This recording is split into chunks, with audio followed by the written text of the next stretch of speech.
So I read Kamitachi recently, and I read it for a couple reasons. Mainly that I'm a fan of murder mysteries, but also that it's winter themed and it's coming up, so I might as well read it. And honestly, I finished a lot faster than I thought I did. I thought maybe it'd be by the end of December, but finished in November. Honestly, the whole murder mystery thing during a blizzard is kind of overdone by now. Honestly, it was overdone a long time ago, but since this was made in the 90s, maybe it wasn't as cliched back then, but I kind of doubt it still. I knew of the sequel because I was googling weird PS2 games like 15 years ago. And none of these ever came out to the US, right? But at least this one's fan translated now. It's pretty good.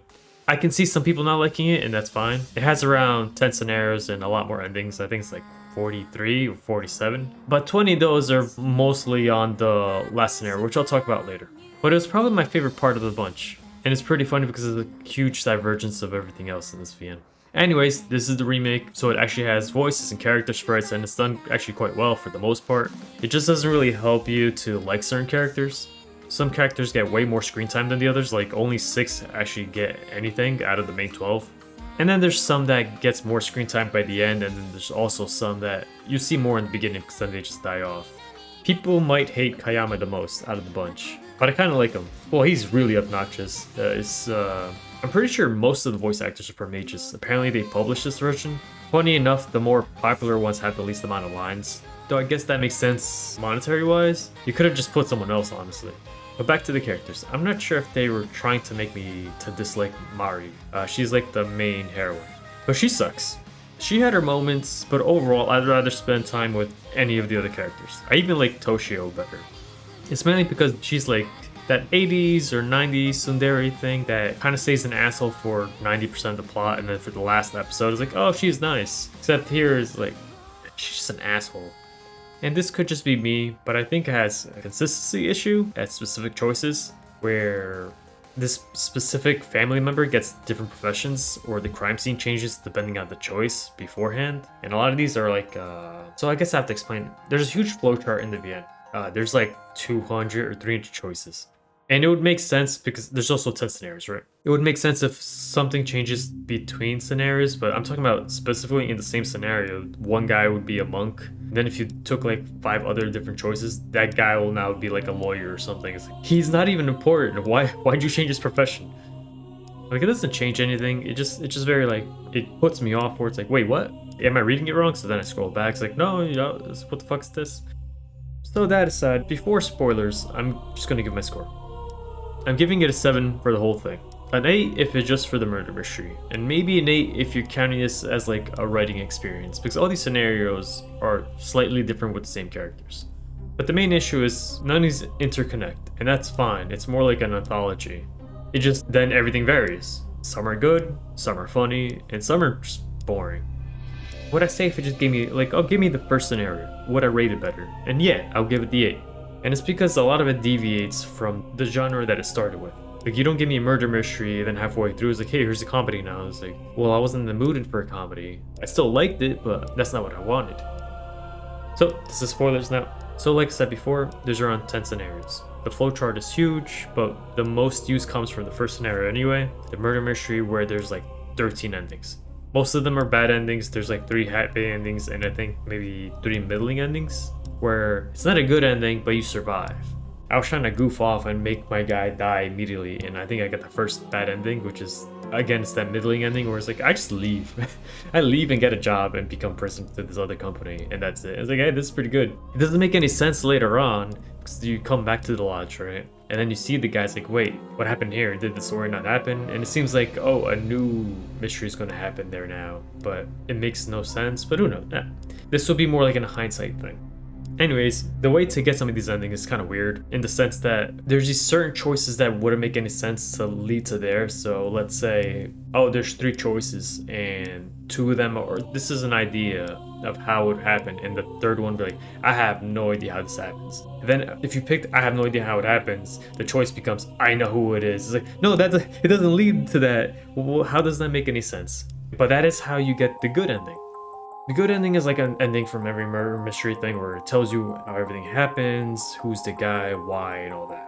But it's not like you couldn't guess it from the start. It was pretty funny, since I didn't get that choice, I got the good ending by the end, which is not really good anymore, but they solved it. And that's because that's the first time I got a choice to write down who the guy is. And I wrote it and it's like, nah, that guy's dead. It's like, no, he isn't. And then it's like, wait, is this semantics? So then I wrote the other guy. It's like, yeah, now you got it. It's like, dude, that's the same person. What the fuck? There's also a lot of dumb things you can do. Like, you can just like, yeah, I did it. And there's other ones where for some reason I try to like, yeah, it's Goofy. And it's like, who the fuck is Goofy? No, man. Oh, I know who it is now. So after that, there's a couple scenarios they can go through. And then around halfway through, they give you like a ticket or a bookmark, and that unlocks the remaining scenarios. So there's this novel section, and that's like a 50% carbon copy of the first scenario until it deviates and things change, right?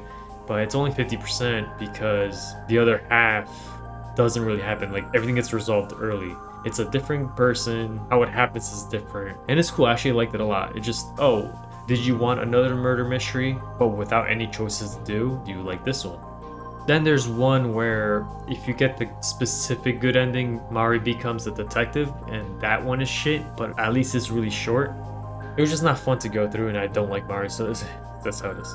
And it's really weird to say Mari because that's how they pronounce it, but to me it's still Marie. Then there's one called The Maze, I believe, and that one's also boring, because all it is, oh, you crash somehow? Because how you crash is dependent on, it's like, oh, did you have a hurt leg, or is she driving, or it's a huge blizzard. There's different ways you can get into this route, right? And I don't know if you can lose in this one, because like I successfully did it the first time, and then I went back and I tried to fail, and I made him go the opposite way, and it's like, oh, there's nothing here, so then I made him go the other way, and I still succeeded. So if you can fail, it's like you really had to try to fail on this one. Hey, it also reminds me in the first route, I try to kill him off in the blizzard as well. It's like, hey, go further in the blizzard, but then the fuckers called him in. It's like, damn it, I couldn't kill him. I don't know why I kept trying to screw up the guy. Then there's one called Limbo, and I'm pretty sure that's the one that Ryo Severum, the Higurashi guy, wrote. It's pretty good. It makes you appreciate Maria a little bit better, but the ending is kind of dumb and nothing's really solved if you think about it. Like, I don't think it even makes sense on time-wise and how it will even work. And if you ever read it, you'd understand too. It's like, wow, this is stupid. Like, it made more sense until the last 5 minutes. Then he screwed it. But that's what he does, so whatever. I'm not sure what the next one is called. I think it's just the title at the end, which is the Night of the Kamitachi. You just play a PS2 game, and all it does is plays your own plot, and then they react to it. It's like, oh, this is kind of freaky. So then they reset it, and it plays their own plot again, but then with the reactions, and then you react to the reaction, and it just keeps on looping until, I'm pretty sure, it's been a while, but I'm pretty sure they react to you then. It was pretty cool. It's something like, oh, this is great, but it was a fun experience. Then there's an occult one, and that one's pretty whatever. I don't know if it's meant to disclose on Marie's parents or if that's just part of that one scenario. If it's supposed to inherit, then maybe that'd be cool, but I don't know, so I'm not gonna give points for it. There's a spy one, and that one uses a lot more of the characters that wasn't used in the original plot. So that's cool, but overall, I wasn't really interested either. It's like, oh, this is fine. There's some choices, but it's not enough where it's like, oh man, that was a good experience. It's just whatever. It was fine. Maybe it was 2 hours long. I don't know. Then there's like a more basic one where you find a note and you have to decipher the riddle from it. And that itself was okay, it was whatever, but there was like a secret Easter egg from it, and that one was pretty cool where I understand the logic how to get it, because I did it all right, and they tell you how to do it, but there was no like, why would you think pressing back 4 times would actually get the secret ending? It just seems like a note that they gave to you. And it's not like you can just scroll up, which is what everybody does, because scrolling is easier than pressing the back button. Who presses the back button? I didn't even know I had a back button because it was Z on my end, right? But anyways, the secret note was pretty cool, which was like, oh, the writer put like a secret note where it's like, hey, the company's putting subliminal messages into the game to make you like it more as a test. And if it succeeds, then it's gonna do like politics shit. And it's like, oh, that's pretty funny. It's like, oh, they're gonna kill me if they know. It's like, oh, they know now, oh, man. Hide the disc. And then after that, I'm pretty sure there's only 2 more, which is like a comedy act with one guy's now gay, and it was fine. It was funny because the villain came to kill the guy, and then he's like, nah, you didn't kill him. I'm trying to figure out the murder. He's like, no, I did it. It's like, nah, shut up, dude. But yeah, it was like whatever. But then there was this other one, which was pretty good, which is a dungeon crawler without any mechanics. It really felt like it was a really old anime. I think it was in the 2000s. what's it called? It was like the daily life of high school kids or something like that. Or just retarded, like 3 guys, and there was like other people, and they're just doing retarded shit the whole time. But there was one episode or one skit in it where they were just doing Dragon Quest, and this one guy's like, "Hey, I'm Hopper and Jack and the Demon Lord." It's like, I know you only have 3 people, but then you have all these roles, and it kind of like felt like that, and it was really funny. The problem is there was a lot more endings on that one route. I think there was like 20 of them, and only 3 were good endings, I think. No, 1 was the good ending. 1 was the bad ending, but it's like the overall, you got to the end, and then there was like 1 more bad ending that gets you out of the dungeon, and it was like Masamune, I think, and that ending was pretty cool.